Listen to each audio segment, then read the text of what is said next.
সঙ্গে যে কম্পিটিশনটা রয়েছে, তো এই শুভজিৎ ভাই মানে তোমার ছেলে নাকি, তো সেই কম্পিটিশনটা করবে সেখানে? হ্যাঁ, ওই চালাবে। শিক্ষা কি কে দিয়েছে আর কি? ওকে সব আমিই দেখিয়ে দিয়েছি সবকিছু। পরবর্তীতে একটা অপারেটর রয়ে যাবে নাকি, একে শিক্ষাটা দেওয়া হয়েছে। ওই চালাই তো, ঘরের ছেলে বেকার, বাইরের লোককে সবসময় তো পাওয়া যায়নি, নিজেদের ছেলে নিজে বাজানাই ভালো। পাওয়ার মিউজিকের আমরা নম্বর 1 সেটা নামে জানি সবাই, যে পাওয়ার মিউজিক নম্বর 1। তো পাওয়ার মিউজিক সবাই জানে যে হাই ওয়াট স্পিকার ইউজ করে এবং হাই ওয়াট মেশিনও ইউজ করে, এবং আমাদের যে এবিএক্স রয়েছে আর যে স্পিকার রয়েছে, সেই স্পিকারে কি টেক্কা দেওয়া যাবে পাওয়ার মিউজিকের সঙ্গে?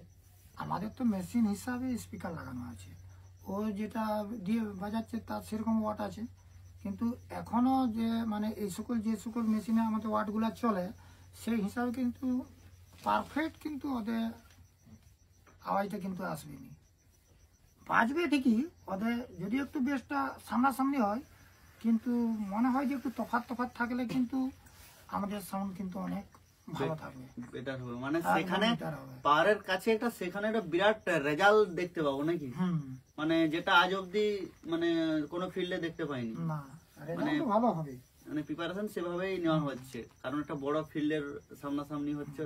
বাচ্চা ছেলেটির কি তো বয়স হবে, মানে তোমার ছেলে 17 বছর, মানে এখন থেকেই যে শিক্ষাটা লাভ করেছে প্রায় সমস্ত।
Music Center, 7 by 7.